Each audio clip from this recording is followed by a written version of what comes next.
Sejam bem-vindos a um novo Conversas de Esquina e hoje voltamos a ser o dia seguinte.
E foram os Jacais do Sodré Funk Connection no 5 para a meia-noite. As conversas de esquina estão de regresso e novamente com um convidado de luxo. Pela primeira vez, Rui Gomes da Silva. Muito obrigado por ter aceito o convite das conversas de esquina, ligado à política, ao futebol, nomeadamente ao seu Benfica, como vice-presidente dos Encarnados e também comentador do Dia Seguinte. Apesar de uma agenda de loucos, muito obrigado por estar aqui hoje e por ter aceito o convite das conversas de esquina. Eu pergunto-lhe em primeiro lugar, é possível ser politicamente correto quando falamos ou conversamos sobre futebol? Uma resposta politicamente correta é que sim, que seria possível ser politicamente correto quando se fala de futebol. Uma resposta de paixão, uma resposta de adepto, uma resposta de alguém que é, muito antes de ser alguma coisa na vida, foi sócio do Benfica desde que nasceu. Eu diria que é impossível. A grande preocupação em ser adepto de uma equipa de futebol é, acima da razão, estar a paixão. Não há nada que se justifique pela razão, porque em determinado momento sofrer como se sofre num jogo de futebol, viver de forma apaixonada, até irrefletidamente criticar tudo e todos quando estão contra a nossa equipa do coração. Ou seja, não há politicamente correto que aguente. Esse amor, essa defesa ao Benfica compensa alguns amigos, alguns conhecidos que foi perdendo nesta caminhada?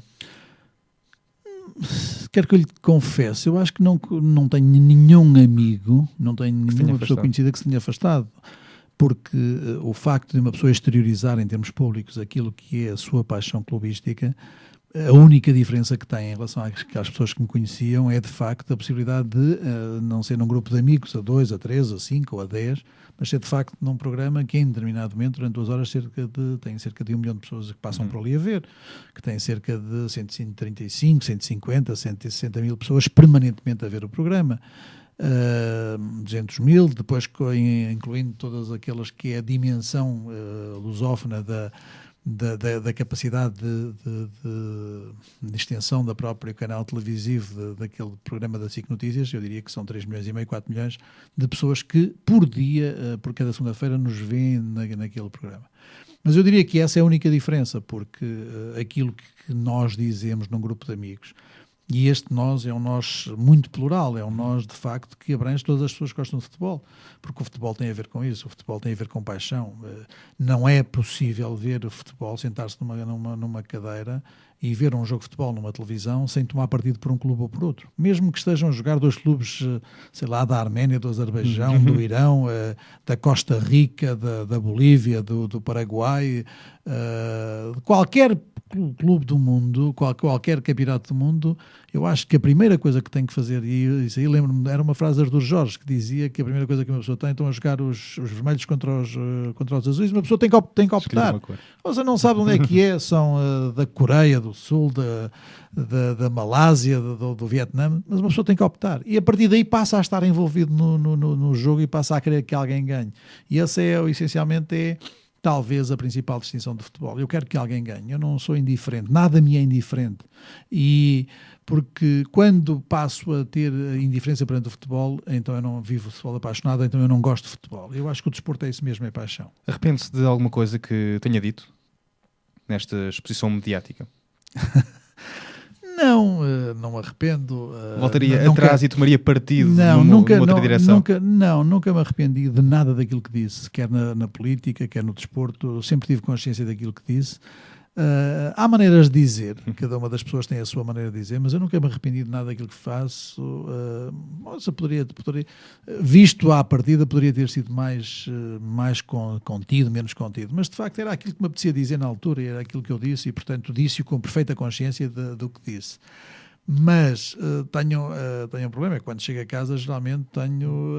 os maiores críticos. Os maiores críticos em casa, que geralmente me dizem uma coisa, eu tenho uma filosofia de vida muito própria, uma filosofia de vida que tem a ver com a ideia da possibilidade de consenso, a ideia da possibilidade de arranjarmos plataformas de acordo, de fazermos tudo praticamente. Não sou uma pessoa de afirmação de grandes vontades, exceto quando se trata do Benfica. E esse é o grande problema, é porque quando se trata do Benfica, de facto, esta paixão pelo Benfica leva-nos a entender aquilo como posições verdadeiramente manicaístas, é o bom e o mau. Não há possível. Quem gosta do Benfica não há meio termo, não tem ali uma posição de dizer possivelmente o árbitro teve razão quando marcou um penalti contra nós. Eu nunca vi nenhum penalti contra o Benfica bem marcado e nunca vi nenhum penalti a favor do Benfica que não fosse mais do que merecido. Portanto, tem a ver com essa capacidade de abstrairmos da realidade e de pensarmos e de adaptarmos esse mundo de acordo com as nossas cores futebolísticas. E já avalia a sua performance televisiva? Ou ainda não chegou a esse patamar? Se avalio? Sim. Você vai rever os programas? Não, nunca revi. Na vida, nunca fui ver aquilo que tinha feito nessa perspectiva.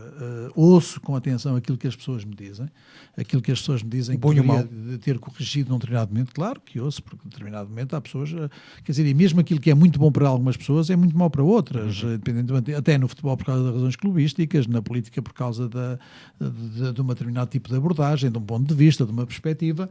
Na vida profissional em função de um determinado parecer, de uma determinada posição, de uma determinada estratégia que se queira obter, mas tenho como princípio na vida nunca ir rever intervenções minhas. É raríssima a vez em que voltei atrás e que vi determinadas coisas que disse. Até porque hoje em dia, como sabe, há muita divulgação via redes sociais, portanto, intervenção através das diferentes plataformas de comunicação, em que há pequenos extratos do vídeo, pequenos extratos da participação, pequenas frases, etc., que são divulgadas ad eternum pelos diferentes, pelos que gostam e pelos que não gostam, pelos que gostam muito e pelos que não gostam. E geralmente acertam sempre nas mesmas coisas, são sempre os mesmos extratos que as pessoas que gostam muito e as pessoas que não gostam. E há o extremar também de posições. E há o extremar de posições, mas nem essas situações eu sou capaz de rever. Gosto, sei que me falam delas, sei que me dizem que elas existem, sei que em determinado momento uma pessoa tem sempre a consciência quando esteve bem ou quando não esteve bem, até porque a reação é imediata. É normal sair do estúdio e chegar, abrir o telefone e ter 20, 30, 40 mensagens, chegar ao Facebook e ter 120, 150, 200, já cheguei a ter 400 o máximo limite é que saí a zero do programa e tinha 498 no minuto seguinte, portanto, quando abri o Facebook, e portanto, para quem tem cerca de 90 mil de seguidores, portanto, não é uma coisa muito anormal. Cada coisa que posto no Facebook tem 5 mil, 6 mil, 7 mil, 10 mil gostos, já chegou aos 9 mil e tal gostos, tem 400, 500, 300, é normal, 300 comentários, partilhas, já cheguei às, penso que 2.700 partilhas, acho eu, de uma coisa, e geralmente e aí uma pessoa percebe que quanto mais curta é a mensagem, mais leva pessoas a comentar, mais leva pessoas a gostarem, mais leva as pessoas a partilhar. Mas retomando a sua pergunta, que era se me via, se me gostava de ver, não me vejo. Porque o ver significaria quase como uma autocensura, uma censura àquilo que eu tinha dito. E como eu tenho em princípio, sou um homem de consciência tranquila, mas um homem consciencioso naquilo que disse, o ir ver quase que me estaria a reprimir em relação a uma próxima vez em que tivesse que dizer alguma coisa. Passa eu não faço isso. E acaba o programa para si, de vez. Passa ao genérico e acaba o programa de vez, exatamente. Aquilo que eu disse é porque disse convicto de que era aquele o caminho e era aquilo que eu queria dizer. Não me preocupo mais em avaliar se em determinada situação estive melhor ou pior, porque não tenho o dom da certitude, da certeza absoluta, não tenho o dom da infalibilidade, certamente algumas vezes fui menos feliz, mas não me preocupo com essas vezes que fui menos feliz, como não me preocupo em ir rever as vezes em que toda a gente me elogiou, porque esse é que seria inconsequente da minha parte. Não, o programa acabou ali e transforma-se a partir dali numa tentativa de voltar outra vez a gozar a vida sem aquelas 2 horas de futebol que são 2 horas importantes da minha vida, mas representam isso mesmo. Está-se preparado ou vai-se preparando para esta exposição mediática?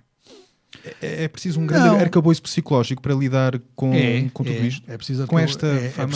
Não, com a fama não. É preciso arcabouço psicológico para estar com a família e estar permanentemente a ser, eu não diria interrompido, ser chamado para um cumprimento, para uma fotografia, para isso, mas isso acho que é perfeitamente normal. Mas não é uma situação que tivesse crescido do zero, de um momento para o outro. Quem anda na política, quem passou, como eu, 30 anos na política desde os tempos da faculdade. Aliás, fiz na altura, comecei na faculdade, fiz todos os órgãos, fui eleito para todos os órgãos que era possível os estudantes serem eleitos, fui membro da primeira Conselho Diretivo da Faculdade de Direito de Lisboa após 25 de Abril, em 1967, fui membro da Assembleia de Representantes, vice-presidente da direção da Associação Académica, membro do Conselho Pedagógico. Comecei logo aí uma intervenção partidária acentuada, com a eleição para os órgãos partidários, para os órgãos até interassociativos, etc. E depois, continuando depois com intervenções a nível do partido, a nível da Assembleia da República, passei cerca de 20 anos da minha vida na Assembleia da República, sendo eleito sucessivamente de 87 a 2009, com a última eleição em 2005, a ser sucessivamente eleito para cargos na Assembleia da República, membro da Assembleia Parlamentar da NATO, membro do Conselho Superior do Ministério Público, eleito também pela Assembleia da República, vice-presidente do PSD, partido onde milito desde 76, 77, membro de um governo, primeiro-ministro de Assuntos Parlamentares, depois ministro adjunto do primeiro-ministro, e portanto tudo isso levou a que a minha convivência com a intervenção pública e com a exposição pública, não diria que é natural, também seria hipócrita da minha parte dizer que é natural, mas é uma relação perfeitamente natural.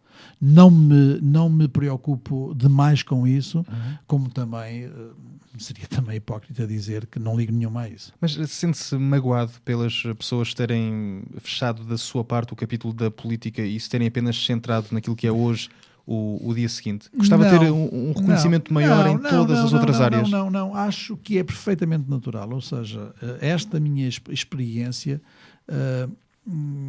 dá para perceber que as pessoas têm do relacionamento com as pessoas que têm exposição pública uma ideia quase de contador indiano, ou seja, são diferentes gavetas individuais que as pessoas abrem e fecham de acordo com a sua exposição, ou seja, praticamente ninguém hoje, eu não diria ninguém, se calhar estou a ser um bocadinho excessivo, mas quer dizer, mas há muita gente, eu diria então o contrário, há muita gente que acha que eu nasci praticamente no dia em que fui eleito vice-presidente do Benfica e ninguém percebeu que eu antes tinha tido 2 candidaturas a vice-presidente do Benfica, uma na área administrativa e outra vice-presidente para o futebol, em 88 e outra em 97, que em 97 perdi numa das derrotas eleitorais no Benfica, que mais custou ao Benfica, porque na altura foi eleito para presidente uma pessoa que depois levou o Benfica ao sítio onde levou e que depois permitiu só que depois com o Manuel Vieira, depois com o Luís Filipe Vieira levou o Benfica à recuperação que hoje tem, mas que de facto aqueles 3 anos, só quem vive dentro do Benfica é que percebeu o que é que aqueles 3 anos significaram de prejuízo para o Benfica. De facto a minha vida foi sempre passada com o Benfica, nunca reneguei a minha pertença de grupo essencial era ao grupo do Benfica, sócio desde que nasci e sócio desde que nasci com uma particularidade, tendo nascido no Porto, tendo vivido no Porto, tendo feito até a minha vida aos 18 anos no Porto, levou a que, mesmo assim, continua a ser do Benfica e hoje, dentro dos órgãos sociais do Benfica, que são raras as exceções de pessoas muito mais velhas do que eu, que têm mais anos de sócios do que eu. Mas gostava de ter esse reconhecimento do currículo político por parte das pessoas ou é algo que já não almeja? Eu acho que tem a ver muito com isso, com a capacidade de as pessoas em determinado momento poderem abrir outra vez essa gaveta, ou seja, se alguma vez, por alguma circunstância, que neste momento não prevejo voltar à política, eu acho que as pessoas recuperarão todas elas os cargos que desempenhei, o que é que eu fiz, e se calhar aí terei uma legitimidade histórica que não tive quando comecei e fui eleito pela primeira vez para a Assembleia da República com 28 anos. E aí continuei até aos 49, portanto são momentos em que as pessoas depois acabarão por recuperar. Há pouco falou aí na questão da família, da questão dos cumprimentos e das fotografias quando está em família. Com esta exposição mediática mais relevante com o dia seguinte, eles queixam-se assim de falta de atenção? Não propriamente pelo futebol, mas mais não propriamente pelo dia seguinte, mas mais pelo trabalho, pelas deslocações. Não, até o que custa mais não é tanto o trabalho, porque o trabalho praticamente é dentro das horas de trabalho, que reuniões, encontros, trabalho para o Benfica, isso é feito dentro das horas de trabalho e, portanto, essa não afetará muito a família. O que é que afeta a família? Afeta essencialmente as deslocações em competições europeias, que leva sempre 2 dias, pelo menos, para acompanhar a equipa, ou então as deslocações a nível nacional. Mas não é uma novidade, porque a única coisa que eu tenho a certeza é que eu, antes de ser diretor do Benfica, antes de ser vice-presidente do Benfica, acompanhava a equipa muitas vezes, ia muitas vezes a jogos, aliás, como adepto normal, ia muitas vezes, porque gosto de ver futebol, gosto do Benfica, gosto daquela identidade clubística de ir fora. Acho que tem muito mais de identidade, é dizer, ir à luz tem a parte da simbologia, da união em função de um determinado espaço. O ir a acompanhar fora tem a ideia da união em torno de um símbolo e de uma deslocação, não em função de um espaço coletivo, não a identificação de uma ideia de pertencer por estar em, mas a ideia de pertencer por ser.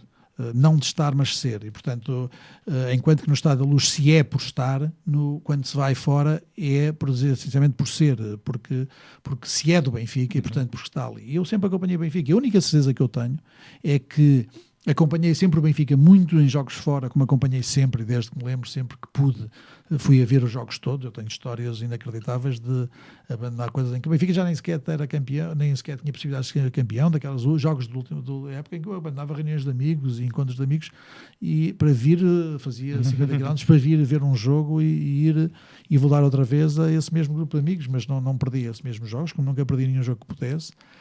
Mas a única certeza que eu tenho é isso, fazia isso antes e hei de fazer depois de ser vice-presidente do Benfica. É a única coisa que eu tenho a certeza, que enquanto puder, enquanto tiver disponibilidade para isso, não digo todos os jogos porque nunca o fiz, mas irei muitas vezes fora, irei muitas vezes ver o Benfica. É uma sensação única. Já teve momentos de cansaço em que disse para si próprio, vou parar e viver para um outro lado? Do Benfica não.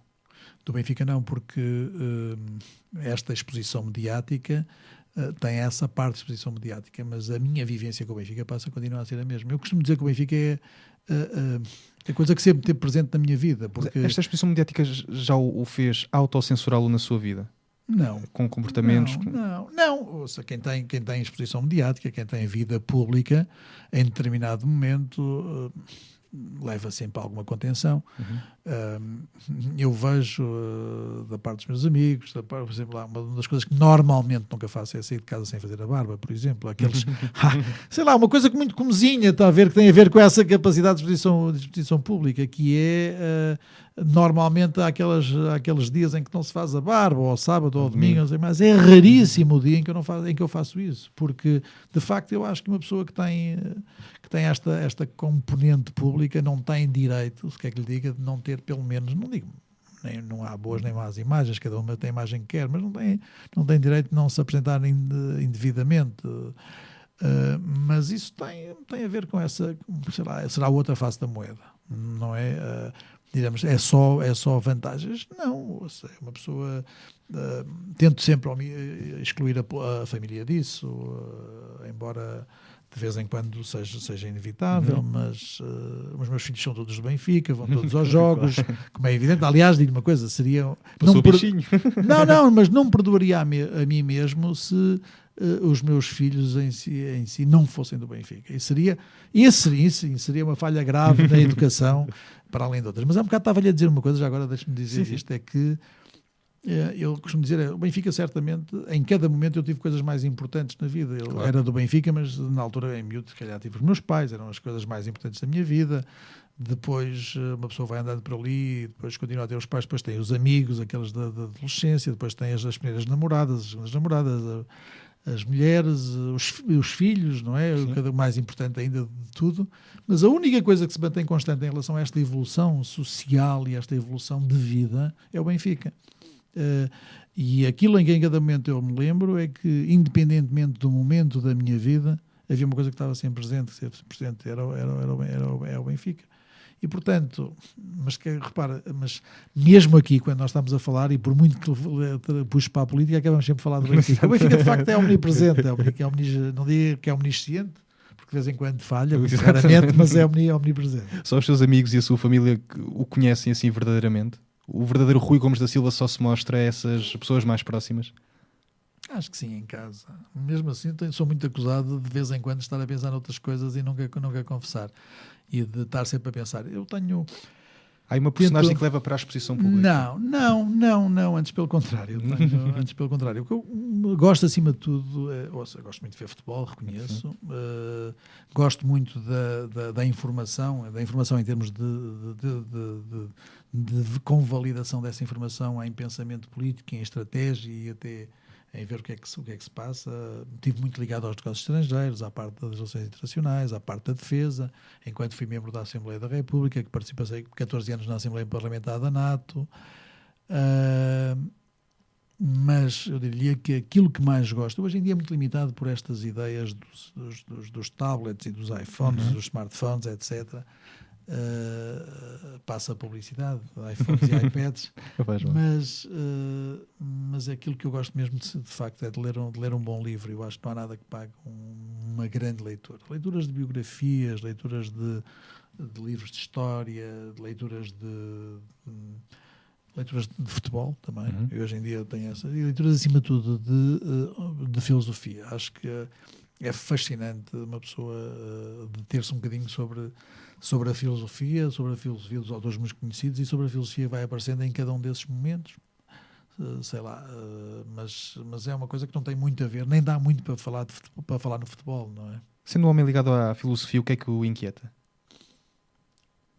O que é que me inquieta? Nossa, inquieta-me, sei lá, a ideia da justiça, a ideia da injustiça, muito a ideia da incapacidade de cada um de nós fazer deste mundo um mundo talvez melhor.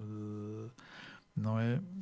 Há hoje em dia mais um bocadinho da justiça social. Eu lembro, está-me a faltar agora aqui, mas um dos últimos livros de lido, um autor americano, falava disso, sobre a justiça social e aquilo que é, em termos filosóficos, aquilo que devem ser os novos desafios da sociedade nesse aspecto. Mas acho que tem a ver com isso. Depois tem a ver com a nossa vida, com o nosso destino, mas até destino individual e destino coletivo. E aí deixa-me ser um bocadinho egoísta com o destino individual e com a nossa relação com a vida, com a nossa relação, que é uma coisa que não se pensa muito aos 20, nem aos 30, não se pensa muito na sua idade, mas depois quando se começa aqui a chegar à meia-idade, que eu estou quase nisso, tenho 56, portanto tenho mais 10 anos para chegar a essa meia-idade. Há um medo do fim? E daquilo que se deixa? Não há tanto medo de um fim. Eu tive uma experiência com medo com um fim à vista, que foi em 26 de setembro de 1989. Tive um desastre de avião em Angola, na Jamba, quando vinha de regresso de ter representado aí, como membro da Assembleia da República, o PSD no segundo Congresso Extraordinário da UNITA, que depois iria determinar o processo de paz de Angola e que levaria às eleições depois de 90 e depois a crise outra vez e depois ao processo de paz definitivo. E tive esse momento, que é um momento em que uma pessoa percebe que vai morrer, uma pessoa percebe que vem num desastre de avião, percebe que está mesmo envolvido num desastre de avião, que vem a cair, portanto percebe o que é que está a acontecer e aquilo que eu acho, que entre várias coisas, que não são aqui chamadas, entre várias sensações, mas a sensação, não tive aquela ideia da vida passar toda à nossa frente, fazer ali um resumo da nossa vida, não tive, mas tive uma sensação de paz interior muito grande. E a sensação de que isto possivelmente vai acabar aqui, mas é uma sensação de paz interior, uma sensação de conformidade, de conformação com esse mesmo fim. E, portanto, digamos que a única coisa que me preocupa não é tanto o fim em si mesmo, mas a ideia de que se tem, mais tarde ou mais cedo, de passar por esse mesmo fim. Ou seja, é uma experiência que eu terei que viver alguma vez na vida. Presumindo que não serei eu que hei de cá ficar, mas de alguma maneira é isso que me preocupa. Depois o que me preocupa essencialmente é a relação com os filhos e a capacidade de, quando isso acontecer, espero que daqui a muitos anos, daqui a muitas dezenas de anos, as pessoas de quem eu gosto, as pessoas de quem eu mesmo gosto, as pessoas mais ligadas, sejam capazes de perceber que faz parte da vida e que teve que acontecer, e que sejam elas capazes de pegar naquilo que representavam os valores e que aquilo que eu lhes tentei incutir e tentei transmitir, e que peguem nesses mesmos valores e continuem. Deus queira que na altura eu já conheça muitos dos filhos deles. Por exemplo, o meu pai não teve a oportunidade, morreu com 54 anos, e não teve a possibilidade de ver os meus filhos, nem os filhos do meu irmão. Portanto, não teve a possibilidade de ver netos. Já o pai dele tinha morrido também muito novo e não tinha tido a possibilidade de ver netos. Eu e os meus primos e o meu irmão também não tivemos a possibilidade de ver o meu avô. A única coisa que eu espero um bocadinho é ter a capacidade de ver os meus netos, e se calhar bisnetos, era ideal, e vê-los durante muitos anos. E, portanto, aqui nessa perspectiva, fazer aqui um corte com aquilo que tem sido a tradição. E já agora só uma pergunta: o meu filho mais novo tem 7 anos, vai fazer 8 agora, de vez em quando diz-me assim, pergunta-me assim, com muita graça, diz-me assim: pai, o teu pai morreu com quantos anos? E eu digo-lhe 54. E ele diz-me: e tu quantos é que tens? 56. E faz um silêncio extraordinário, porque, como quem diz, eu não sei se ele estará a pensar na sorte que já tem mais 2 anos do que eu tenho em relação ao meu pai, ou na perspectiva deles já ter mais sorte do que teve, do que já tem mais 2 anos do que aquilo que teria se o meu pai tivesse sido o pai dele. Deve algum tempo aos seus filhos? Não, Devo muito tempo, como é evidente. Devo muito tempo, porque há muito tempo que eu gostaria de estar com eles e não está. Mas não estou. Mas, por exemplo, olha, não com o mais velho, que já é meu colega, já trabalha comigo no escritório e, portanto, já está numa fase profissional e espero que seja bom advogado. É a única coisa que lhe desejo em termos profissionais. Ou outra coisa que ele queira ser, porque nunca o pressionei para nada. Mas em relação aos mais pequenos, ela com 12 e ele com 7, nas vésperas desta Páscoa, peguei neles. E na quinta-feira de Páscoa eu fui sozinho com os dois e fomos ao Castelo dos Mouros a Sintra, depois ao Palácio da Pena, depois almoçamos em Sintra, os três sozinhos, uma coisa leve, depois fomos ao Palácio da Vila e acabamos na Quinta da Regaleira.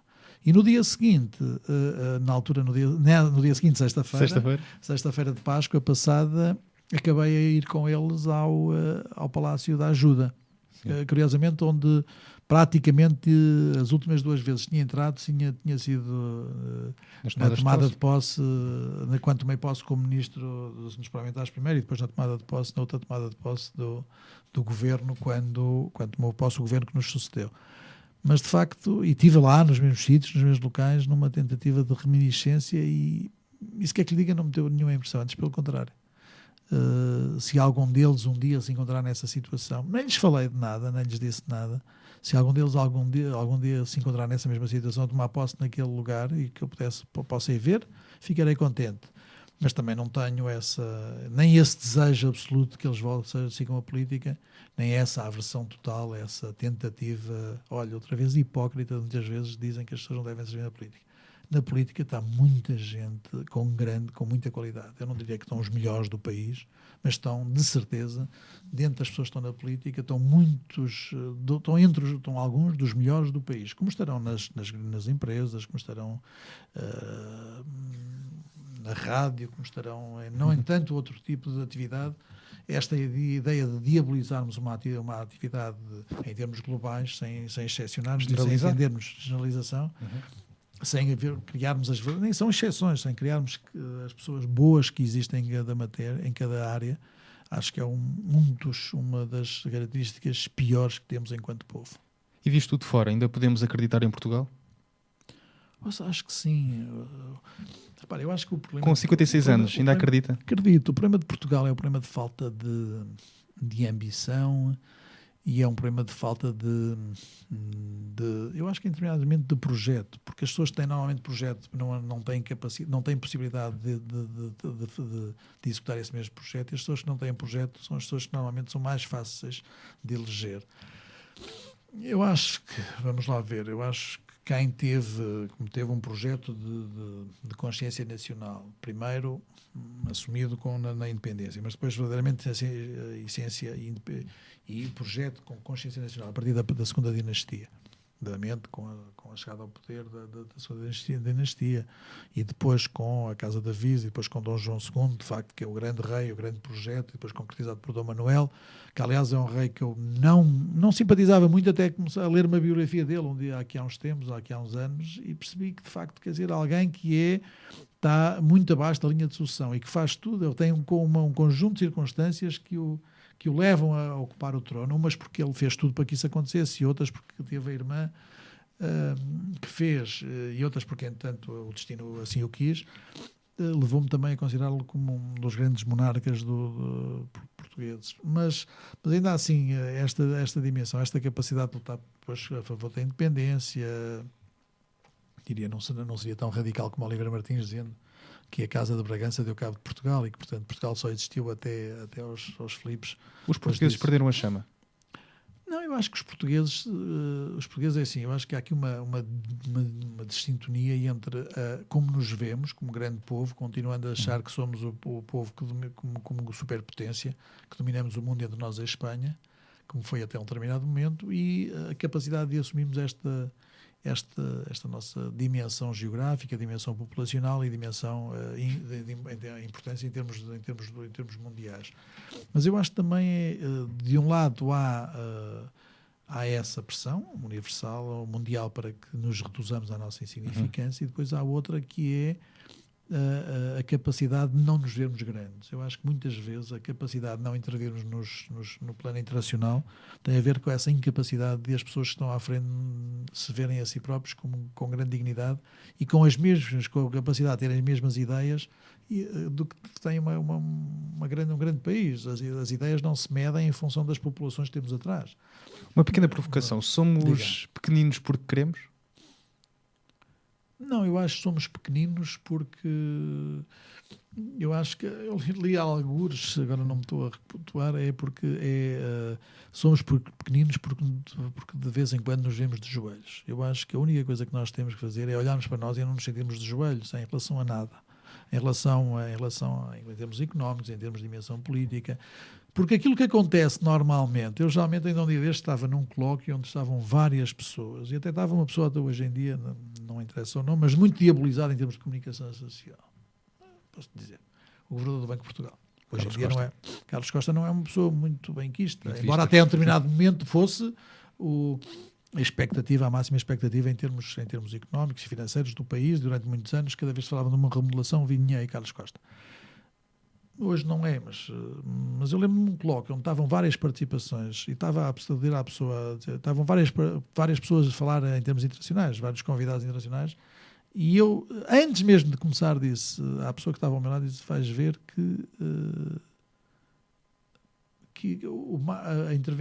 a melhor intervenção destas, estava a dizer à minha mulher, estava a dizer, a melhor intervenção destas vai ser o Carlos Costa, porque normalmente, quando chega a um colóquio internacional, quando os portugueses são bons, são muito melhores que os outros. E, de facto, a diferença é abissal.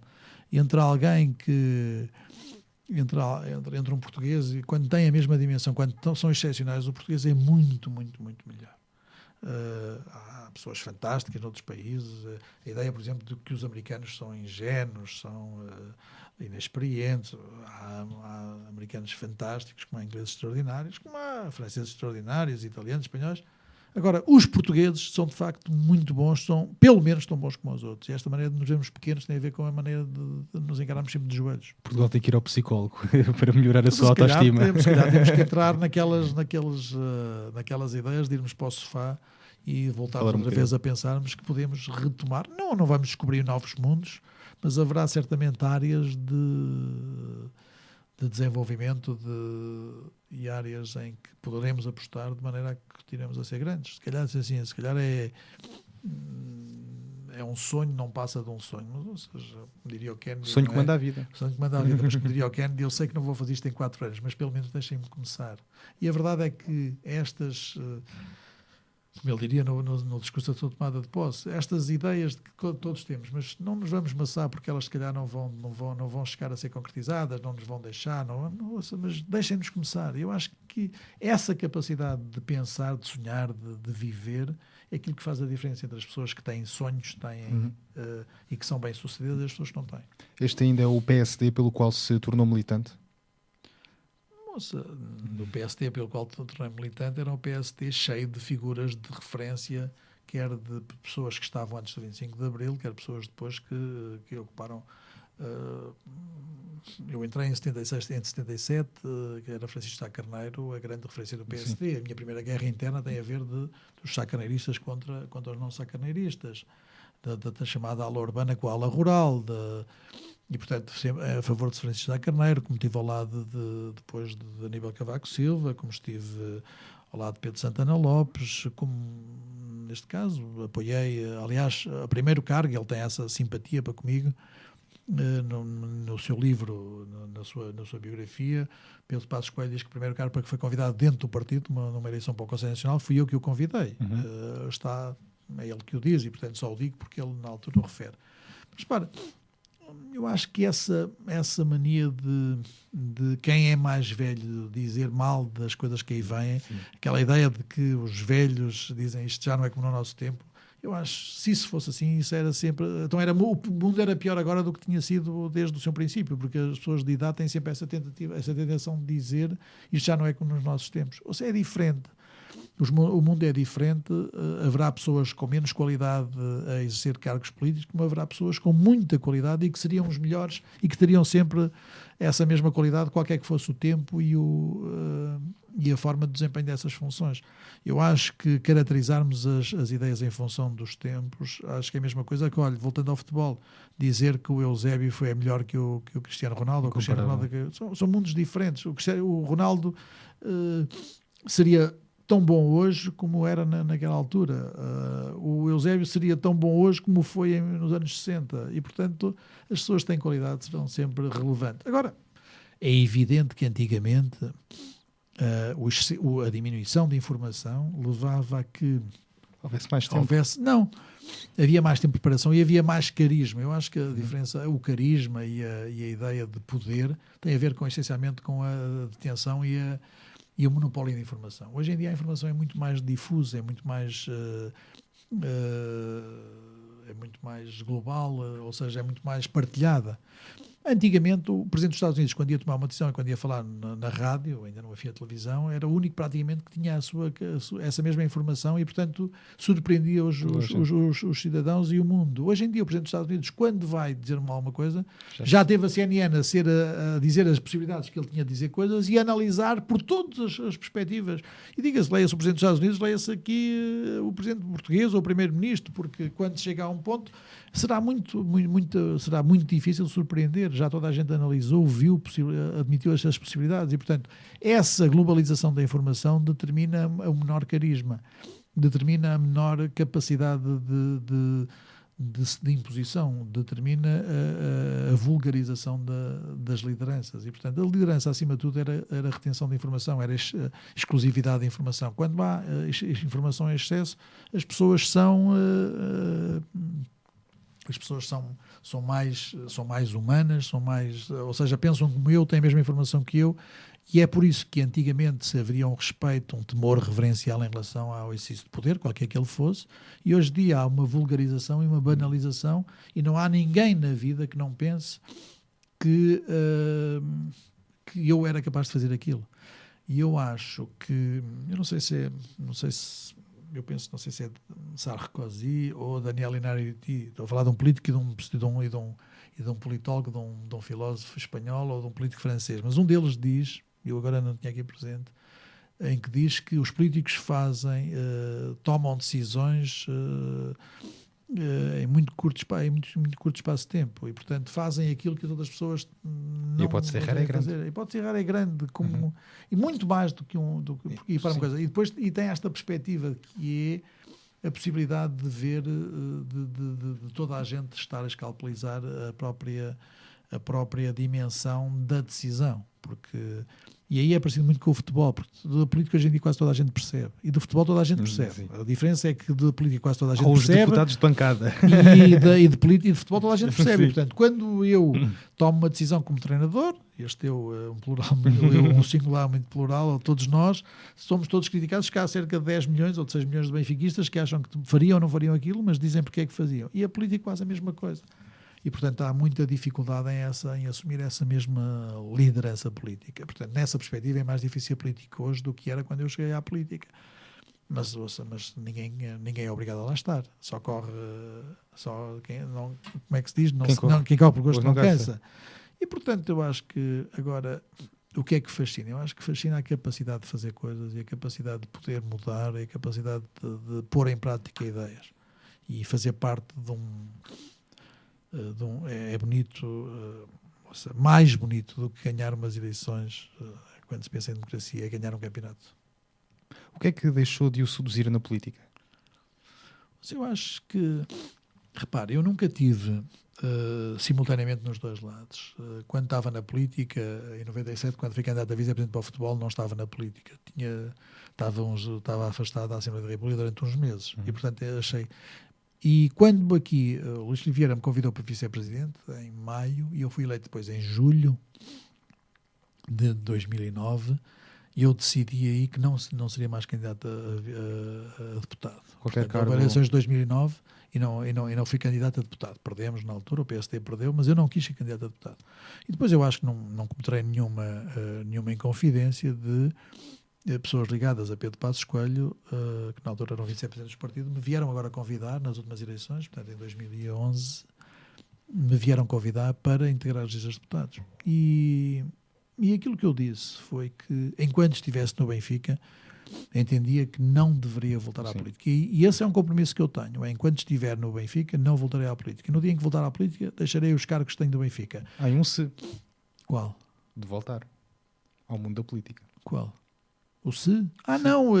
Não, acho, repara, eu não tenho vida para fechar portas, eu nem tenho idade para fechar portas. Nunca digas nunca. Nunca digas nunca. Agora, assim, em boa verdade, aquilo que quero, em boa verdade, aquilo que eu quero e aquilo que eu tenho, perspectiva, é de continuar como adepto do Benfica, acima de tudo. Sabe porquê? Porque há um bocado eu passei um bocadinho a minha vida em perspectiva, eu já fiz quase tudo na política, eu costumo dizer, agora só voltar a exercer os mesmos cargos outra vez, voltar para a política, eu costumo dizer, aí o país não irá ter a lucidez de me eleger nem Presidente da República nem Primeiro-Ministro e, portanto, voltarei a ser Ministro. Conheço e sei como é que funciona, voltar a ser deputado, voltar a ser membro da Assembleia Parlamentar da NATO, voltar ao Conselho Supremo do Ministério Público, voltar a membro da direção política do PST, presumindo que a última coisa que se faz na vida é mudar de clube e a penúltima é mudar de partido. Nessa perspectiva, são caminhos que eu já percorri. E não se gosta de repetir? Tem dias. Há pouco falava aí na questão da monarquia e desse novo mundo de Portugal, e por isso também lhe pergunto, durante mais quanto tempo irá durar o reinado de Rui Gomes da Silva no dia seguinte? Não sei. Repara uma coisa, eu fui surpreendido com o convite da SIC em 2010. Não estava à espera, fui surpreendido. Houve uma reticência em aceitar? Não, na altura não. Na altura nenhuma reticência. Na altura, depois de ter recebido o convite, nesse mesmo dia fui falar com o Presidente do Benfica, dizendo que tinha sido recebido o convite e explicar-lhe porque é que achei que aceitei, porque é que tinha aceito e porque é que achava que era capaz de desempenhar fielmente as funções que eram confiadas. Expliquei-lhe isso. Foi uma conversa depois com o Dr. Domingos Jorge de Oliveira, os três, durante umas horas. Curiosamente, eu acho que em termos, pelas reações do mundo do Benfica, não me tenho saído mal. Mas há aqui há aqui, enquanto eu quiser, e assim quiser, manter-me no dia seguinte. O limite aqui é alguma incompatibilidade que tenha, qualquer que ela seja, ou então eu também achar que chegou um tempo. Posso-lhe confessar é o seguinte, é que já tive muitos, não sei se são convites, muitas... Para mudar de camisola na televisão. Para mudar de camisola. E é uma coisa que eu, comecei ali e é de continuar por ali durante muito tempo. Há um compromisso de honra com a SIC? Não tenho nenhum compromisso, tenho um compromisso comigo mesmo. Eu acho que não posso esquecer que no momento em que eu não fazia televisão, estava só no Benfica, era só vice-presidente do Benfica, assim que se lembrou de mim, achou que, olhando para mim, achou que eu poderia, não sei porquê, que poderia ter ali uma intervenção, ou porque me conheciam muito bem, ou porque me conheciam muito mal. Essas duas hipóteses. Essas duas hipóteses, não me conheciam muito bem, muito mal. Mas digo uma coisa, só tenho tido da SIC, e esta SIC é uma entidade, nunca falei com o Dr. Pinto Balsemão sobre isto, nunca falei com a administração da SIC, falei só 2 ou 3 vezes com o António Teixeira sobre esta matéria, falo muito com o Paulo Garcia sobre isto, mas eu tenho da SIC uma atitude profissional, uma atitude de consideração, uma atitude quase de me sentir, não sendo um jornalista, não sendo um homem da informação da SIC, a ideia que se dá quando se entra lá dentro é que uma pessoa quase que faz parte daquele mundo. Está em casa. Estou em casa e as pessoas, quer dizer, nunca senti, nunca tive numa redação, embora tenha sido administrador de jornais e de rádios. Fui administrador na altura da Rádio Gesto, depois fui administrador do Record, fui administrador da revista Sábado. Nunca tive um sentimento de pertença em termos de comunicação tão grande como aquele que sinto na SIC, e é porventura aquele em que menos estou envolvido. Sente-se envaidecido, podemos dizer assim, com esse valor de mercado que tem na televisão? Não, mas acho que tenho a consciência. Criou a marca Rui Gomes da Silva? Que marca registada? Não, ouça, acho que para a marca tem um nome, o nome é tão complicado para se dizer Rui Gomes da Silva como é fácil, porque, como diria um amigo meu na política, quando chegamos, ele dizia uma coisa na altura, com 28 ou 29 anos, tinha eu, e ele dizia-me uma coisa, dizia-me, na política até ao fim da vida tens azar, porque não é um nome muito fácil, mas vais ter uma sorte imensa, porque Rui Gomes da Silva serás sempre tu. Nunca mais na vida política, durante os teus 50 anos de vida política e vida ativa, tinha 30, possivelmente até aos 80, nunca mais ninguém ainda aparecerá com esse nome de Rui Gomes da Silva, enquanto que António Silva ou Joaquim Silva, uma coisa qualquer, mas o facto de ter Rui Gomes da Silva e ser conhecido ter essa identificação, levar-me a ser, quer na política, quer no futebol, a ser único. Portanto, não há possibilidade de ser repetido. E, portanto, agora tenho a consciência de que o que não, como diria Nietzsche, aquilo que não mata faz mais forte, não é? E, portanto, tendo tentado tanta gente dar cabo de mim e não tendo conseguido, estou aqui para as curvas. Faltam 7 minutos para terminarmos as conversas de esquina e por isso também lhe pergunto, o comentador, o advogado, o político, o benfiquista Rui Gomes da Silva, todos eles dão-se bem? Fantasticamente. Tem conversas em conjunto? Tenho. Vamos lá ver. Tenho conversas em conjunto, que é assim, porque todos os outros sabem que o Benfica quase que... Foi quase em primeiro lugar. A família está em primeiro lugar, os filhos, a casa, o ambiente em casa, mas a família está em primeiro lugar. Mulheres, os filhos, tudo isso está em primeiro lugar. Mas eles sabem que o Benfica é uma questão presente. E depois sabem que em relação a cada momento que ouço uma notícia que há uma tentação de analisar politicamente a notícia, analisar politicamente se fez bem, se fez mal em relação a cada... E discutir muito com os amigos da parte política e manter-me ainda, e isso nota em mim mesmo, que é a capacidade de não abdicar, de ter pelo menos pensamento e pensar politicamente nas coisas. E, portanto, manter ainda esse grupo de amigos, esse contacto com a parte da política, embora não um envolvimento permanente, e achar em cada momento, pensar o que posso pensar em relação a cada coisa. Em relação ao advogado, o advogado sabe que em determinado momento tem que fechar a tal gaveta da política, a tal gaveta do Benfica, e pensar só em termos profissionais e pensar que há 20 e tal pessoas que dependem essencialmente daquilo que eu sou para viver para receber no fim do mês, e daquilo que somos capazes todos, hoje em dia, não eu exclusivamente, mas daquilo que somos todos capazes de produzir para depois, para ser uma empresa rentável, uma empresa de advocacia, aqui, com colegas a trabalharem no Porto, com colegas a trabalhar com o escritório aberto na Madeira, com a capacidade de desenvolver novos mercados, como estamos neste momento em vésperas de avançar para Moçambique. E, portanto, isso significa que em determinado momento eu tenho que fechar a gaveta Benfica, fechar a gaveta política, até fechar a gaveta família de vez em quando e pensar exclusivamente no escritório. E o escritório, acima de tudo, que é, acima de tudo, capacidade de gestão, de um lado, e depois capacidade de com a experiência, orientar e dar caminhos em relação a cliente de uma reunião, pedido de um cliente, e depois encontrar os caminhos para resolver os problemas. Falámos aqui na ideia de fim ao longo desta entrevista. Que marca é que gostaria de deixar daqui a muitos anos, como referiu, aos seus e quem o conhece? Não sei, pergunta difícil. Mas eu acho que o que é que eu quero? Gosto que as pessoas pensem que eu sou uma pessoa de convicções.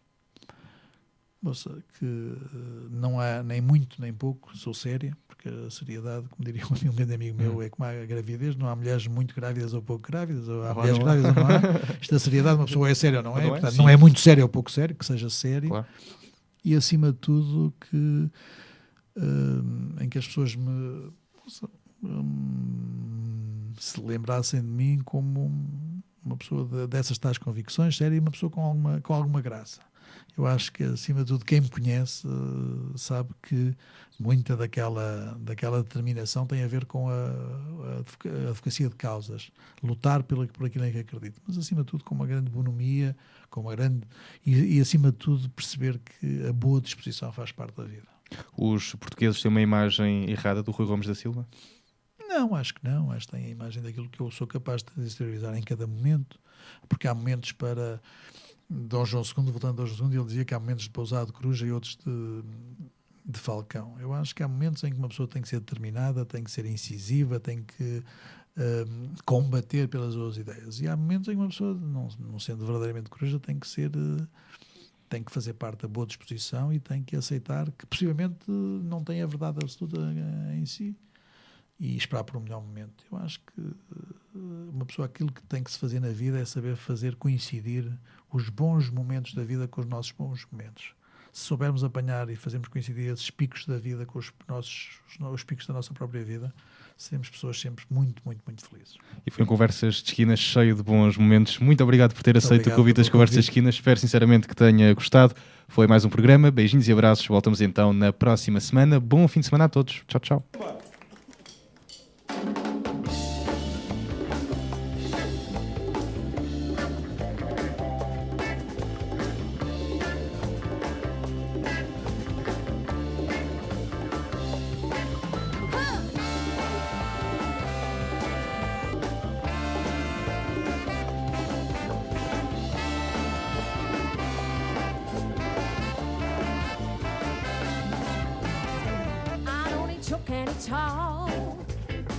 Since I know you just cry, cry, cry. Don't wanna go with this anymore. I feel my life passing by, by, by. All I wanna do is walk in the sun, back to the summer days of fun, when life was nice and easy, and you used to drive me crazy, and I was the only one in those summer days of fun. All I wanna do is walk in the sun. Hey! All I wanna do is walk in the sun.